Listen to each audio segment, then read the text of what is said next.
Uma argentina de férias no Rio faz um gesto de macaco para um garçom. Resultado: passaporte apreendido, tornozeleira eletrônica e um processo por um crime que, no Brasil, é imprescritível e inafiançável. Um humorista brasileiro foi condenado a 8 anos de prisão por causa de piadas. A revista The Economist lançou essa semana uma matéria, um artigo, dizendo que o Brasil tem as leis mais severas contra o discurso racista. A pergunta que quase ninguém faz com precisão é: até onde a Constituição autoriza o Estado a punir a fala, a palavra, a manifestação de pensamento? No tema de hoje, a gente vai abordar o racismo de um lado e a liberdade de expressão. Eu já peço licença para dizer que eu estou sem voz, mas eu não posso deixar de estar aqui trazendo temas relevantes, quentes, polêmicos para o seu conhecimento, para o seu crescimento. Nesse embate entre racismo e liberdade de expressão, o que a Constituição realmente decide? E o erro que os dois lados cometem. A gente vai tratar dessas situações. Na reportagem da revista The Economist, foi tratado dizendo que, comparando com outros países, o Brasil tem as leis mais duras e um posicionamento jurisprudencial mais duro contra a prática de racismo. O artigo chega a falar, inclusive, da lei que trata a injúria racial como racismo, o que é, na verdade, uma consolidação legislativa de um posicionamento que o Supremo já tinha adotado, conforme a gente vai ver aqui. A revista ela compara o Brasil, inclusive, com outros países, como a África do Sul e tantos outros, para fazer essa afirmação. A revista ela também questiona a efetividade desse tratamento e os efeitos negativos que isso possam ter para a liberdade de expressão de pensamento.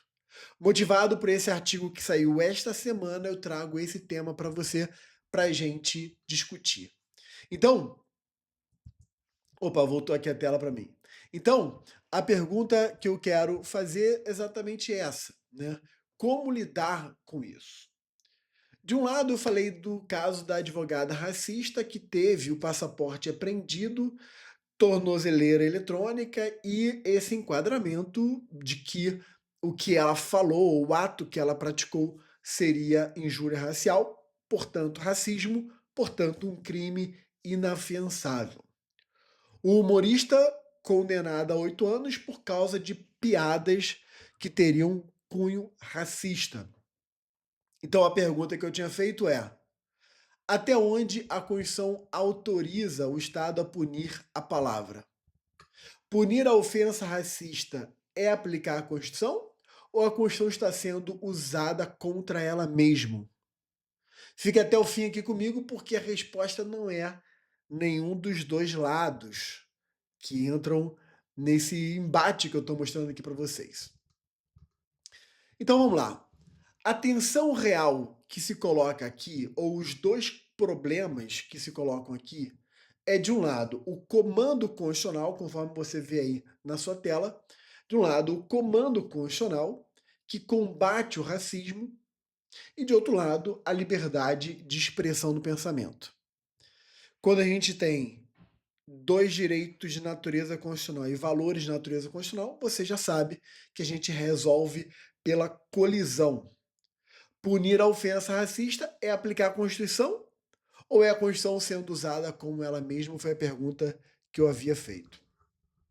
A tensão real, então, é, de um lado, o mandato constitucional de reprimir o racismo, o movimento negro fazendo a sua pressão política, pressão social, o que é legítimo. Grupos sociais têm o direito de se manifestarem e fazerem pressões políticas, sociais e culturais na defesa daquilo que eles acreditam, isso é legítimo. Não estou falando apenas do movimento negro, mas me refiro a outros movimentos, sejam em favor da questão de gênero, de mulher, grupos religiosos, seja o que for, ao direito legítimo de pressionar a sociedade, pressionar a política, pressionar os poderes. Isso faz parte do embate democrático. E a própria jurisprudência do STF, de um lado, que eu vou mostrar para vocês, vem crescendo, numa onda crescente de combate ao racismo. De outro lado, temos a liberdade de expressão, a liberdade de expressão que se manifesta, por exemplo, no humor, na arte, na liberdade de imprensa e a questão da segurança jurídica de quem fala.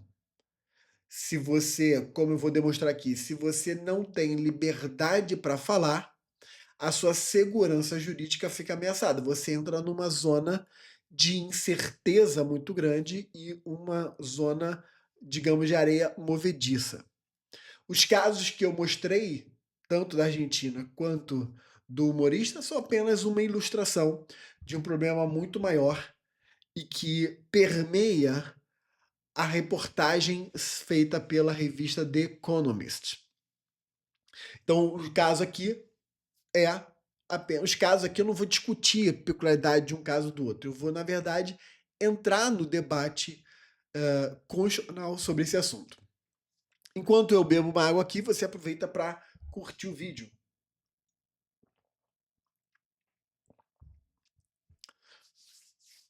No caso do humorista, o Léo Lins, ele fez já falei que ele foi condenado, enfim, e um show perturbador, né?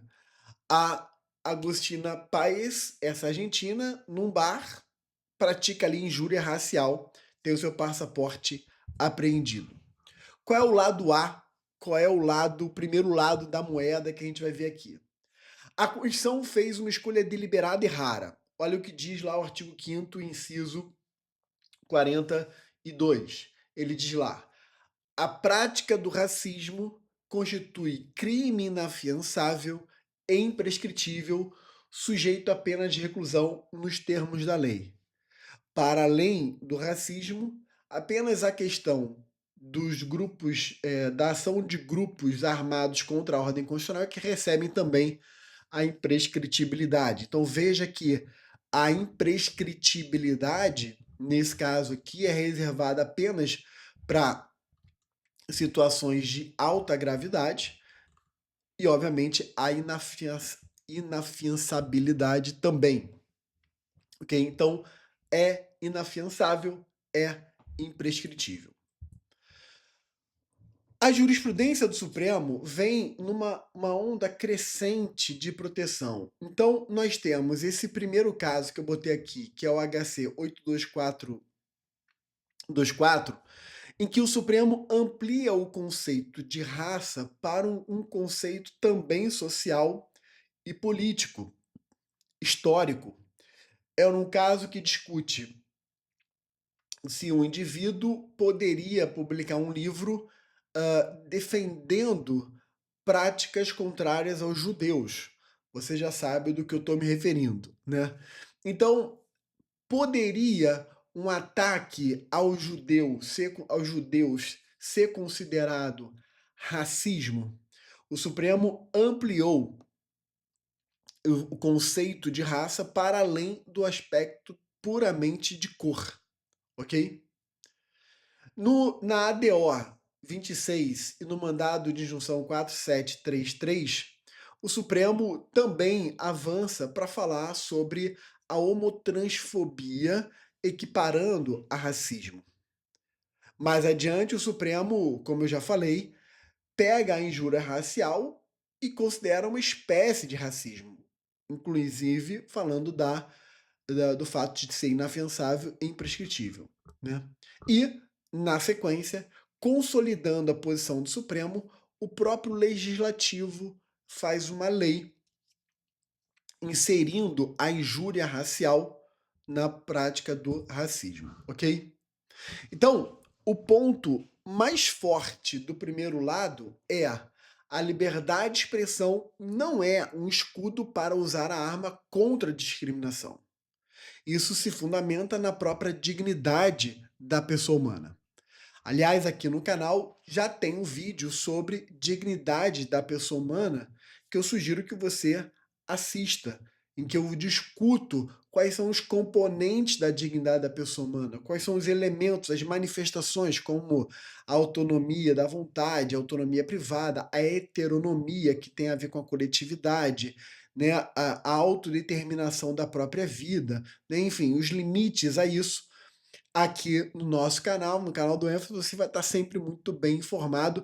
E nessa série, nessa playlist chamada Constituição na Polêmica, são os temas mais quentes, mais densos que eu vou trazer para você, sempre de uma forma prática e útil para a sua prova. Então, a dignidade da pessoa humana seria uma espécie de limite último em relação ao qual uma liberdade encontraria a sua barreira, né? Eu não poderia invadir, né, violar a liberdade usar a liberdade para violar a dignidade. Esse é o lado A da história e esse é o argumento mais forte. Por outro lado, o lado B da história, e aí quando eu falo lado A e lado B, não é porque B é no sentido negativo da palavra, mas no sentido de que são dois lados, né?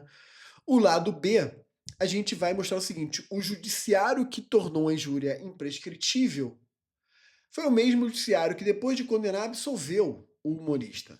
Então ele primeiro foi condenado, depois ele foi absolvido porque se considerou que não houve dolo específico ali. Então, sem intenção de discriminar, não há crime.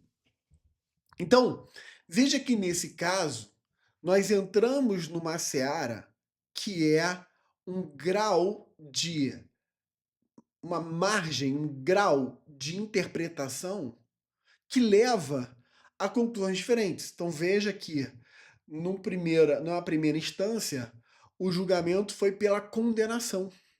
Numa segunda instância, foi pela absolvição sobre o mesmo fato. A gente está muito acostumado de ver no direito posicionamentos diferentes, decisões diferentes, mas nesse caso aqui em específico, isso revela o quão fluida é a definição do que é racismo e do que é a liberdade de manifestação de pensamento. Então, um humorista, sem a intenção de atacar um grupo ou de promover o racismo, ele faz uma piada envolvendo raça. E aí, será que todo tipo de piada envolvendo raça, ou envolvendo grupos, envolvendo qualquer outro, né, assim, vulneráveis, por exemplo, não só a raça, mas grupos vulneráveis, será que qualquer tipo de piada pode ser condenada? E por outro lado, se o indivíduo, não vamos sair do âmbito da piada, vamos para o âmbito religioso. Vamos imaginar que um religioso ele se manifeste sobre casamento de pessoas do mesmo gênero, do mesmo sexo, né? Entrando em questões de gênero. E você vai ter religiosos a favor, religiosos contra. Vamos imaginar que um religioso seja contra. Essa manifestação dele pode ser considerada homotransfobia? Ou ele está dentro da liberdade dele de se posicionar, inclusive para uma prática que, porventura, ele não considere adequada? Não apenas isso, se o indivíduo vem a público e todos os casos que eu estou falando são situações que acontecem, tá? O indivíduo vem a público dizendo que, por exemplo, as mulheres, o papel da mulher é ficar em casa, cuidar da família, e o papel do homem é ir para a selva, proteger a sua casa e prover para sua família, né? Ir para a selva no sentido figurado aqui, né?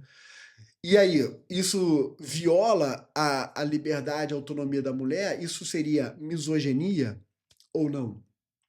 Então veja que o direito de falar, se ele for limitado, você pode chegar num grau de constrição severo a ponto de você praticamente suprimir o direito das pessoas falarem.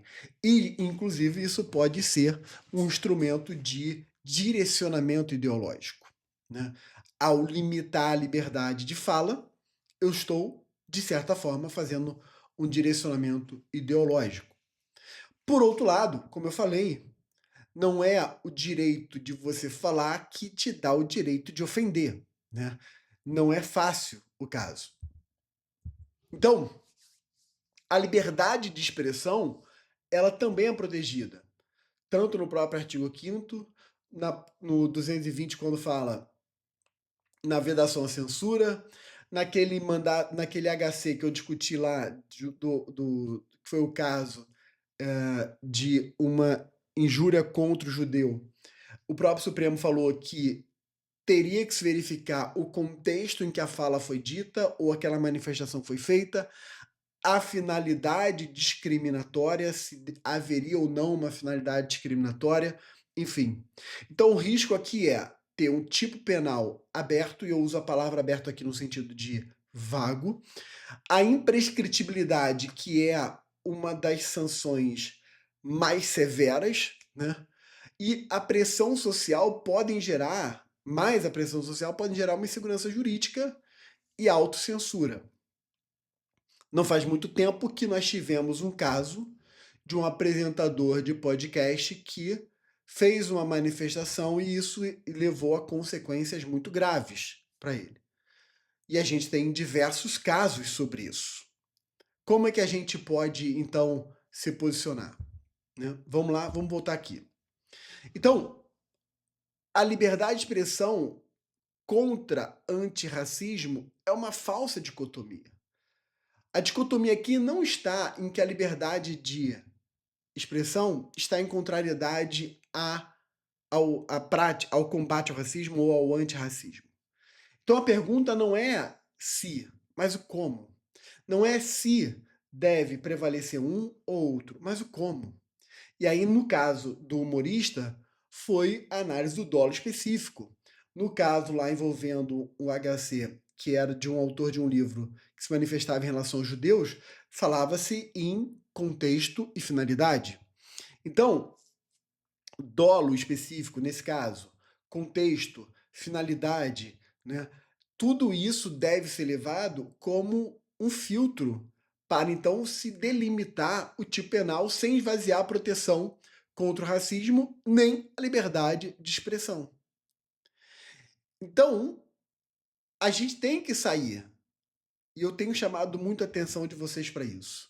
A gente tem de sair daquele pensamento rasteiro, polarizado da sociedade, de que tal coisa é um absurdo ou outra coisa é absurdo, mas como pensadores, ainda que você tenha todo o direito de se posicionar em algum lado mais extremo, ainda assim você tem a capacidade de argumentar e de entender os argumentos.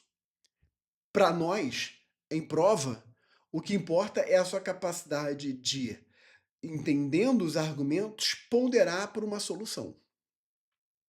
Naturalmente, provas de magistratura, de Ministério Público, de Defensoria, vão levar a um posicionamento institucional diferente. Enquanto, de um lado, o MP, sobretudo na seara criminal, tem que ter uma postura talvez um pouco mais combativa em favor da sociedade, a Defensoria uma postura mais combativa em favor do indivíduo e dos direitos humanos fundamentais, e o juiz numa posição que se pretende neutra, né? Obviamente você pode inclinar e dosar para lados diferentes, mas você tem que ter a capacidade de fazer essa argumentação, até porque eventualmente você pode fazer provas diferentes se você precisar fazer escolhas de acordo com o perfil institucional. Eu não estou falando aqui no sentido de você não ter a sua própria convicção, mas se você está fazendo prova para uma determinada instituição, você tem que respeitar o perfil institucional dela, ok? Então, aqui o veredito que eu quero trazer para vocês é: a criminalização do racismo tem base constitucional expressa, sólida. Tanto porque o texto constitucional é explícito em falar isso, como a história nos mostra que o racismo tem de ser combatido, né? A injúria racial é espécie de racismo, segundo o STF. Isso é um ponto já colocado. Isso depois consolidado em lei.